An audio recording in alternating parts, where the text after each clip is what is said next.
Greetings, everyone, and good morning. Pete Pardo here from Sea of Tranquility. Welcome to another edition of Classic Album War, or Live Classic Album War, as is the case for the moment and for the foreseeable future. So if you've been following us this week, we have switched gears from just classic albums, classic double albums, to classic live albums, and we're going to be doing the classic live album war thing, or more like a classic live album discussion for the foreseeable future until I run out of live albums, right? So we're getting hot and heavy into it. We've already covered some major legendary live albums this week, and we got two more here for you. The first one, both of these were released in very early 1970. They both were recorded in very early in that brand new year, brand new decade. Amazing how back in the day, man, you'd record like a live concert and then release it on LP like a couple months later. Boom, boom, boom, you had it, right? Not the days where, they would record a concert and they'd be remixing and tweaking for months and years on end, and finally you have a live album like a year or two after the fact. No, both of these recorded and boom, they were in the shops. The first one, The Who, Live at Leeds. I am going to specifically talk about the reissue, the actual double album, the album that should have been right off the bat. I'm not going to get into too much the original single LP release, which, quite frankly, for me was great, but really lacking considering the actual performance that was played. What the decision was not to release that as a double album back in the day, I really don't know. Maybe because it was too close to the release of the double album Tommy, and the label just kind of wanted to get something out there. But it's night and day when you listen to the original Who Live at Leeds live album and this beast, which contains pretty much everything from that concert, right? And on the other side of the ring, okay, these two heavyweights, we've got Jimi Hendrix's Band of Gypsys, okay, live album recorded on New Year's Eve, right, 69 into 1970. However, these performances that make up this album were taken from that whole weekend of performances, right? Because, of course, Hendrix played over the weekend there at the Fillmore East. Okay, and what they did for this live album is they took like the best performances and made a live album from that weekend. Now, in addition to this, right, and again, this should have been longer, all right, a single disc set only containing, half a dozen tunes. In the ensuing years, we've had other reissues, right, that have brought all the recordings from all of the Fillmore East weekend. All right, so you've got this one, Machine Gun, Jimi Hendrix, the Fillmore East first show, okay, December 31st, 1969, okay, because remember back in the day they would play like early evening, late evening, or late afternoon. I mean, they would do play into the night, past midnight. That's what they did back in the day. And then you got this one, Jimi Hendrix and the Band of Gypsys live at the Fillmore East, okay. So, again, you've got basically in there, I think there's another set, too, that has, and in fact, I might even have it. I'm not really sure. I'm pretty sure I do. That contains every single performance. Yeah, I do have that. I should have pulled that. Anyway, there's another one that's got every single show. Okay, so you basically have the entire Band of Gypsys and the entire Live at Leeds now, right? So, but let's kind of scale it back again. Let's go back to The Who Live at Leeds. For many people, one of the greatest live albums of all time.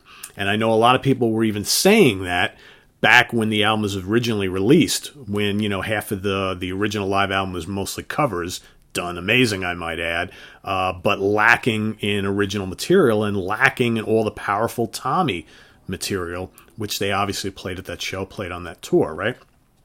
So, for me, when they released this in this deluxe edition, this became, for me, one of the greatest live albums of all time. As powerful as that original single disc set was, this completely blows it away.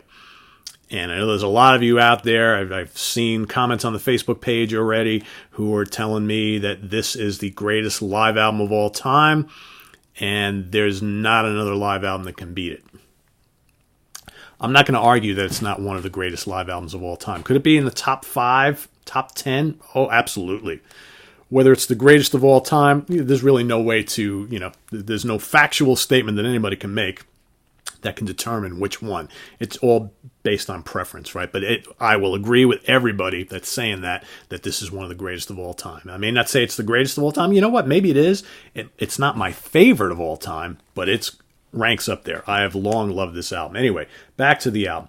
One of the greatest things about this reissue is including as the first track, which they played first that night, John Entwistle's Heaven and Hell, which has long been one of my favorite Who tunes. They never did it in the studio, right? You got it on here. You got it on the Isle of Wight, okay, live album, which is great too. I love that one also. So you got disc 1, Heaven and Hell. I Can't Explain. Gotta have I Can't Explain on this live album, right? You know, you listen to this, the reissue, and you're like, God, why was that never on the original, on the first album, on the first version, right? Fortune Teller, Tattoo, awesome on here. Young Man Blues, which is killer. That was on the original album release. Young Man Blues is amazing. Substitute, Happy Jack, I'm a Boy, A Quick One While He's Away. Again, the first Who mini rock opera. Okay. Summertime Blues. Summertime Blues and Substitute also were both on the original LP. Shakin' All Over, another tune, cold over from that. My Generation and Magic Bus. So the original release was made up of Young Man Blues, Substitute, Summertime Blues, Shakin' All Over, My Generation, and Magic Bus. Pretty sure I got that correct. I might be off by a song there. Summertime Blues, legendary on here. They got a lot of acclaim, a lot of interest in the original Live at Leeds release based on their version of Summertime Blues. Shakin' All Over is great.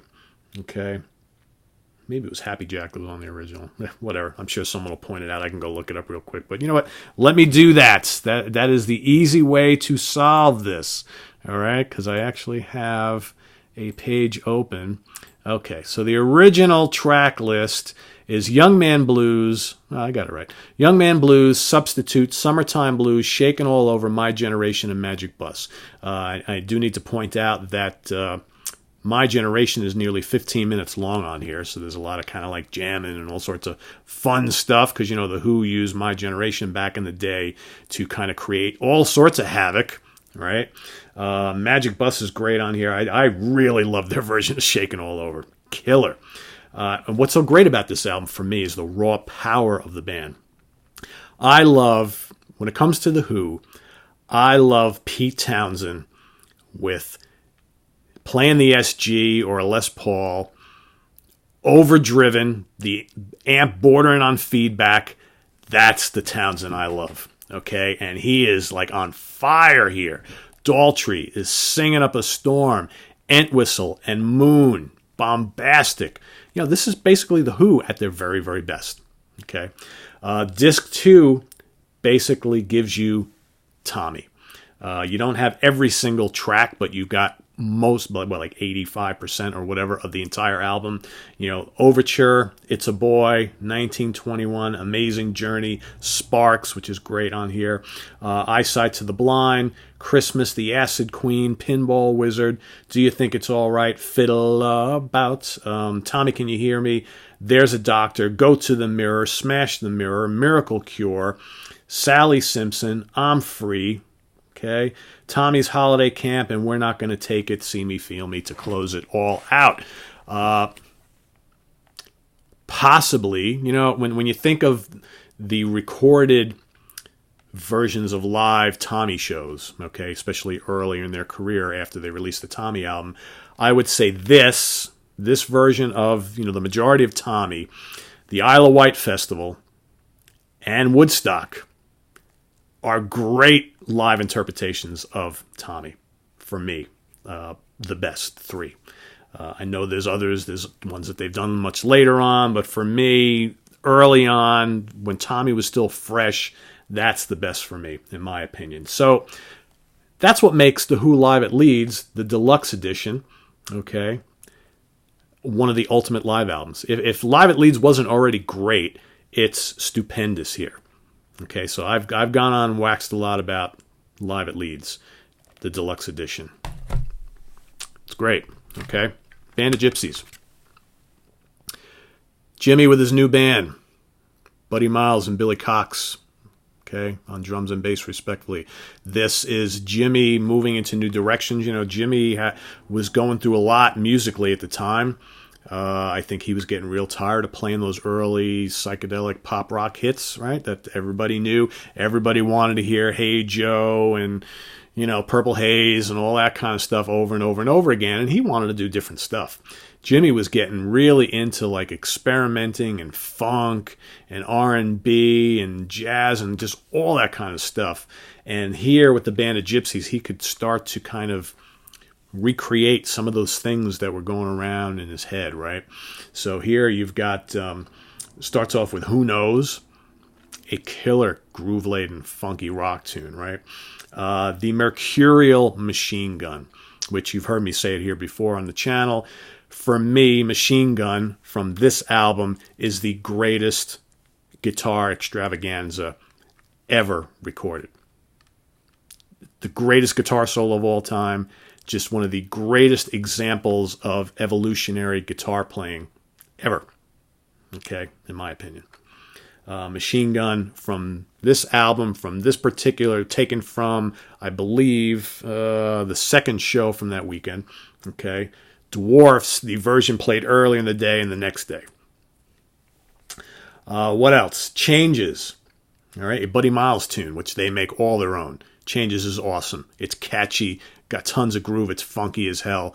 Great guitar work from Hendrix. Just awesome. All right. Power to Love, which they listed on here. Power of Soul, Power to Love, Power of whatever you want to call it, because I've heard this song called all sorts of combinations, right? It's a great tune. Okay. Again, the grooves of Billy Cox and Buddy Miles, just killer. This band was so locked in this weekend. And it's just it's a great performance. Searing guitar work from Hendrix. Message of Love, another killer tune. And of course, we got ending it off with We Gotta Live Together, which is great, getting the audience involved. It's kind of like a lot of kind of call and response stuff going on. And the song just builds and builds and builds. Just great. You know, you listen to a tune like that and you just wish you were there in the audience, right? What I would have killed to be there at the Fillmore East that weekend to experience some of this stuff. You know, and then on the subsequent releases, you know, to kind of flesh it all out, you've got, what else did they play? The second show, Stone Free, okay? Power of Soul. Okay, let's see, it's called something different everywhere you look at it. Hear My Train A-Comin', which is fantastic. I love Hear My Train A-Comin'. It's one of my favorite Hendrix tunes.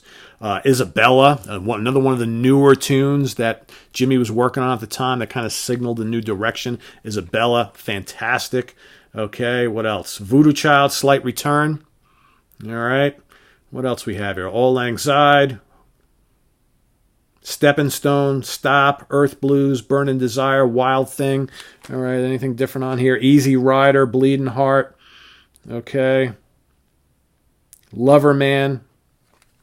See, Power of Soul. It says Power of Soul here on the original, Power to Love. So it's called different things all over the place. But anyway, as you can see, if you want to get the full picture of both of these albums, you need to get the reissues that kind of have everything, all right? Because it tells the whole picture of what actually happened at these performances. Could you imagine how much, I mean, this is great as it is, but could you imagine if this had like Isabella on it, Hear My Train A-Comin', okay?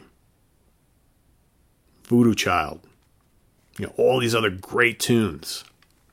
It's great as it is, right? So thankfully we've got, you know, all of this because this is the full interpretation of Band of Gypsys, and thankfully we have this, which is the full interpretation of Live at Leeds. So which one do I like better? Not that it matters, right? Because it really doesn't matter, because these are two legendary live albums for a reason, and they're both through the roof fantastic.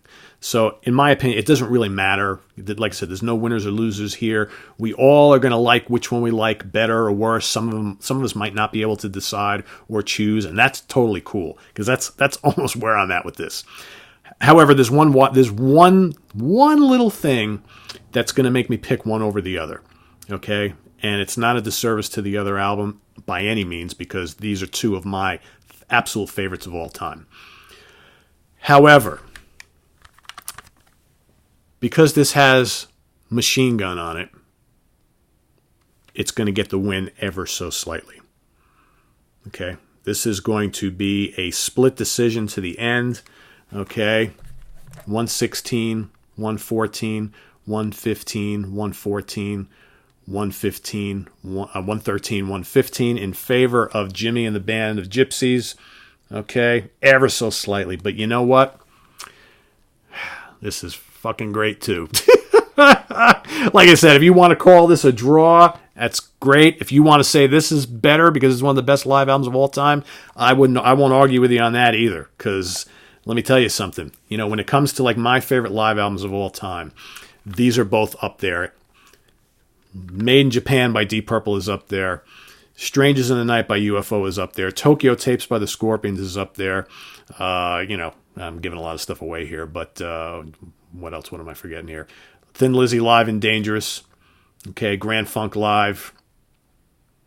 Robin Trower Live. Frank Marino Live. Pat Travers Go For What You Know. I mean, there's so many great ones, but those are some of the ones that for me are just, you know, just tough to beat, people. So whether you like Jimmy or you like The Who in this exchange here, that's fine. I think we can all agree that these are two of the best live albums ever, all time. Okay, and it's cool to be talking about both of them. And why not talk about them both in the same breath, right? This is all in fun, right? This is all just to kind of get the word out. There's people out there, and you'd be surprised. You know, every day I do these classic live album wars, and I pick these albums that, God, I think to myself, there is no way any follower of my channel hasn't heard these. But the cool thing is, if you haven't, now we're talking about them, and now you should go out and listen to them. And I get every day, I get these comments from people who are like, man, Pete, thank you for what you're doing and this channel. I listen to so much music, and I've been listening to music for 50, 60 years, 40 years, whatever, but I've never listened to that Rush Yet live album, or I've never listened to that Deep Purple live album. I've never heard Song Remains the Same. I've never heard Live at Leeds. And you'd be surprised. And that's cool, right? But now is the time to do the homework and go listen to them. Because the purpose of this channel, okay, and this type of show is not to get nitty gritty and make a big deal about, which one's better, or, you know, no. Just like we're sitting in a bar having a conversation, okay, amongst friends, we're going to talk about albums. We're going to say, yeah, I like that one better, and here's why, okay. No knock on either album here. Doesn't really matter, you know. We all prefer what we prefer. The important thing is we're talking about it. Okay? And these two albums deserve to always be talked about and discussed. All right? So visit us on the web at www.seaoftranquility.org. We're on Facebook. We're on Twitter. Of course, we're here every day on YouTube. Coming up tomorrow, you got another one. Coming up on Sunday, you got another one. I'm going to be, the next couple of weeks, I'm going to be doing a bit of traveling for my day job. Okay, so I'm going to probably, what you may see is I may record bunches of these and just post them all at once. So like, for instance, Tuesday, all right, I'm going to be in Washington, D.C., all right.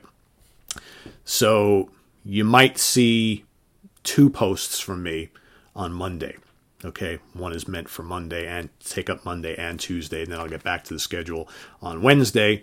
Same thing the following week. I'm at a couple days in Dayton, Ohio, so I may record a bunch on the weekend and post them out. This way you got a few for the day. The following week, I'm in New York City at a conference for a couple days, you know, and then in early October, I'm back in D.C. for like 4 days. So you get the picture. I'm going to be kind of bouncing all over creation, so I'm going to try and get to these as much as I can. Fear not, I know I mentioned recently that Chris Allo is going to be coming on and doing a bunch of these classic album wars, live album wars with me. We're set to do that. We're just trying to pin down the actual day that he comes over and records it. If we can't get to it this weekend because of scheduling, we're going to try and do that next week after I get back from my business trip. So you got lots of this cool stuff coming up, man. We've got some great classic live album wars scheduled. So if you haven't heard your favorite yet, The list is long, folks. We're probably going to be doing these shows for probably more than a month. And it's definitely going to be more than a month, because what I'm going to be doing is I'm going to be taking all the winners based on our polls on the Facebook page, and we're going to start putting them against each other. Okay, so hopefully at the end of all of this, however long it takes, we will have one winner, everybody's favorite, or at least as far as the votes go on the Facebook page. If you're one of those people who's like, I'll never go on Facebook, well, what are you going to do? So this is going to be based on Facebook page votes, and we get it. We got a ton of them. All right, a lot of people voting over there.